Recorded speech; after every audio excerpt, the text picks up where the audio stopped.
Hello, everyone. Thanks for tuning in to Changing Lanes Intervention Human Services. My name is Ashley Martin, and I will be your presenter today. And today we'll be doing a topic on functional behavior assessment and behavior intervention plans.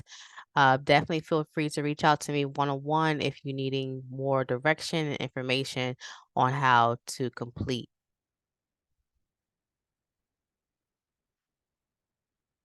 Let's see.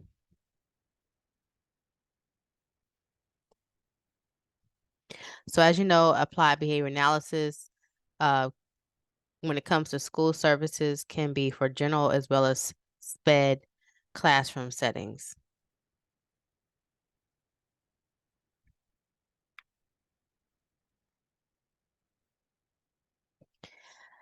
This is a disclaimer. This presentation is only for the use of understanding of principles of ABA and what is necessary to implement the strategies. All resources will be given credit. Advice is given but not specified to any individualized student. So before any implementation, be sure to seek consultation by myself, such as a board certified behavior analyst that specializes in specific areas of concerns for students within the classroom. As far as myself and my expertise, I have experience working with individuals from the ages of 3 and up. When it comes to school age, 3 to 18, with autism diagnosis from level 1 to 3, depression, ADHD, ODD, anxiety, among other diagnoses or conditions within school settings, as well as outpatient and inpatient treatment programs. All right, this little introduction of ABA to kind of know what you may already know or be familiar with of some questions. What does ABA stand for?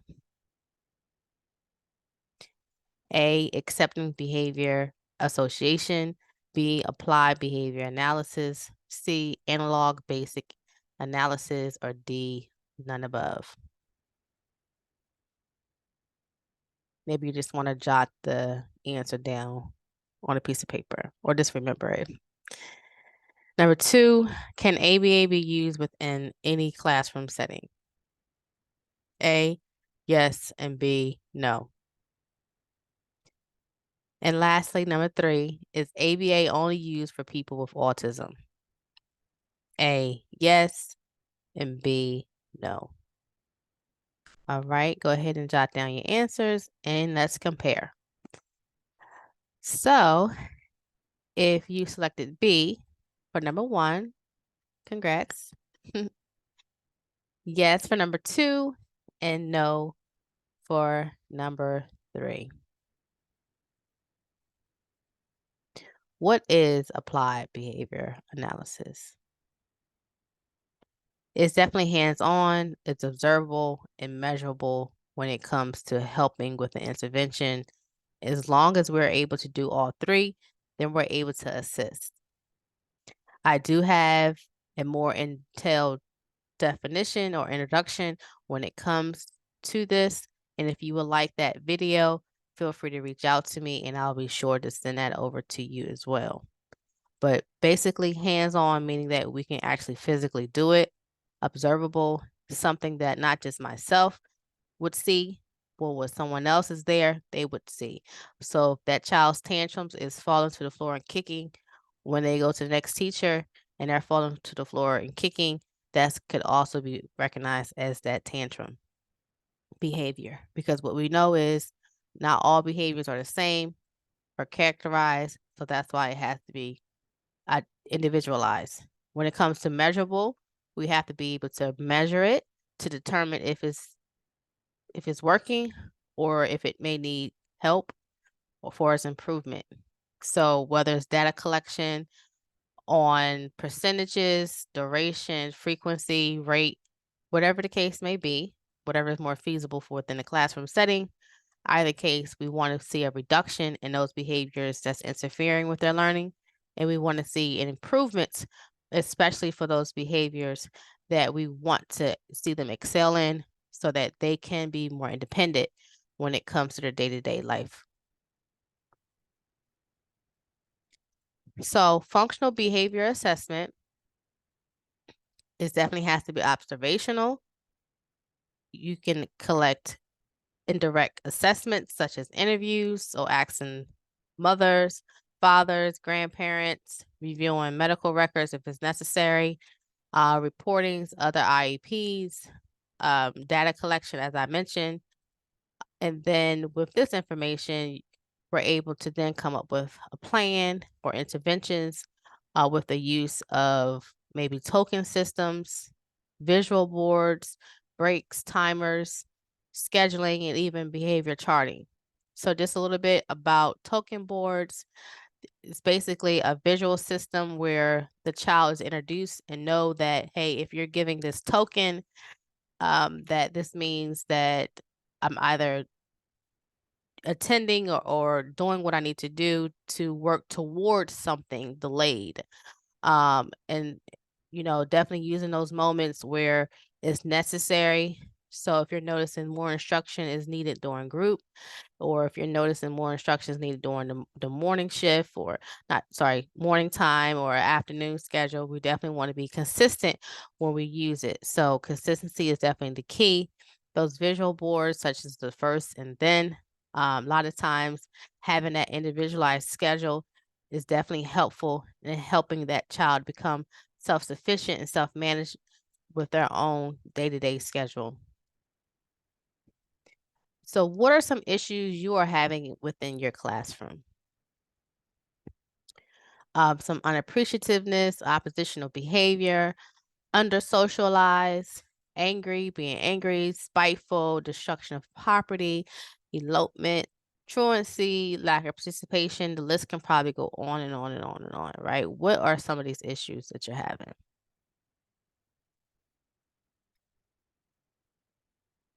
So here's a scenario. ST is the student, the 8-year-old female that has autism level 2 and ADHD. This student is verbal with no reported medical, hearing, or vision issues. She's starting attending a new school this year, and her parents recently separated. Her favorite subject is science and art, and her teachers in math and reading class have reported disruption in classes when it comes to her distractions and verbal outbursts, crying spells, and limited socialization because she usually stays to herself. It's a lot in one scenario.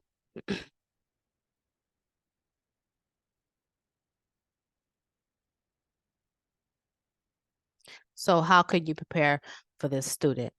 It's definitely necessary to talk to the parents, get any information that you could possibly get, her likes, dislikes, whether it's favorite colors, favorite cartoon characters, favorite shows, you name it, favorite subjects, so that you can learn how to build that behavior momentum for that student and that comfort level for that student as well.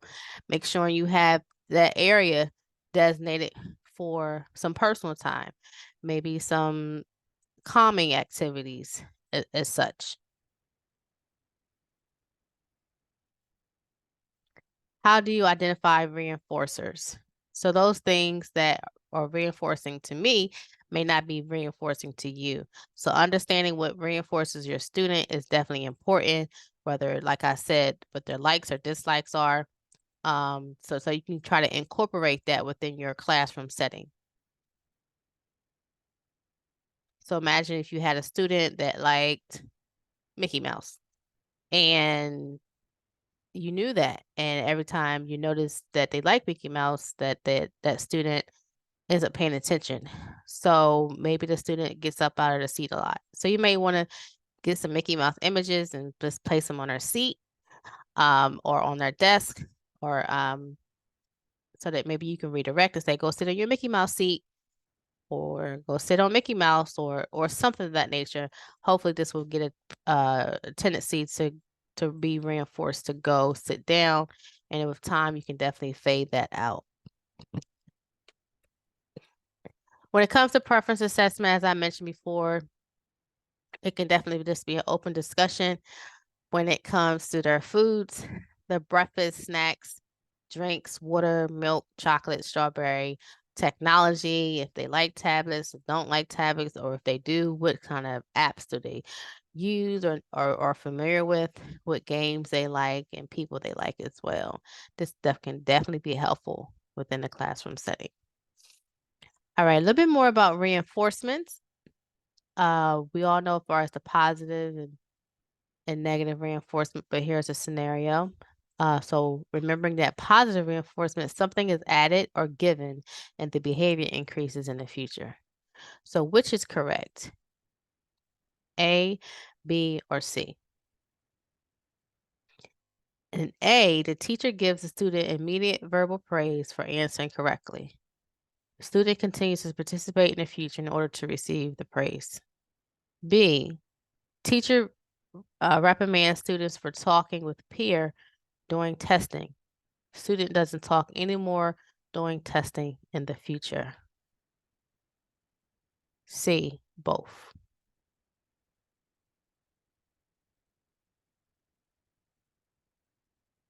The answer is both. Both is a form of positive reinforcement because what it did was increase the chances of it happening in the future.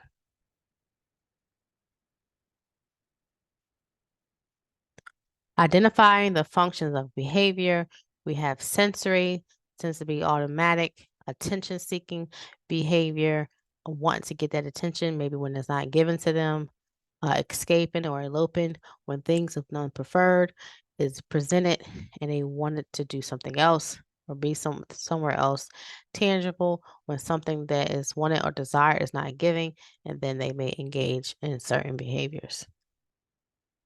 So once again, as I mentioned, behavior intervention plan, you want to first identify the behavior, define the behavior, being able to come up with proactive strategies, those strategies that will help reduce the tendency of that behavior before it even starts. Those reactive strategies where you have things in place when event it does happen, and those crisis plans and generalization plans. So we want to be able to communicate it with the family as well, so that consistency helps when it comes to decreasing certain behaviors. Another thing to rule of thumb when it comes to behavior intervention plans is that we want to for it to be suitable within a classroom setting. So we want to be as simple as possible, as well as practice makes perfect. So before even the behavior occurs, we're practicing certain strategies so that the tendency of this behavior does not develop. So another thing is behavior contracting. With this, it definitely helps with accountability.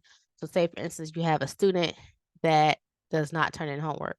And to be able to pass, they need to turn at least 3 out of 5 assignments. So within this a contract, you definitely you just write that out and you have an agreement. The student recognizes it and the parents recognizes it and the teacher also addresses it and recognizes it. So you have literally 3 individuals that will sign this contract and agree to this contract. And if it's not abided by, then the next action of measure would be taken, whether this person be retained, this person will have to go to summer school, or whatever the other action would be based on this person's performance or behavior. So it has an effective date. It's signed at least by 2 people. It also offers incentives as well as consequences.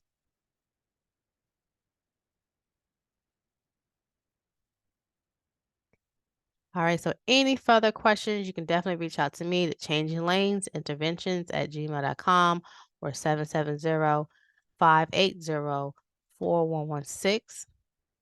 Once again, thank you so much for your time and your consideration, and I hope to hear from y'all soon.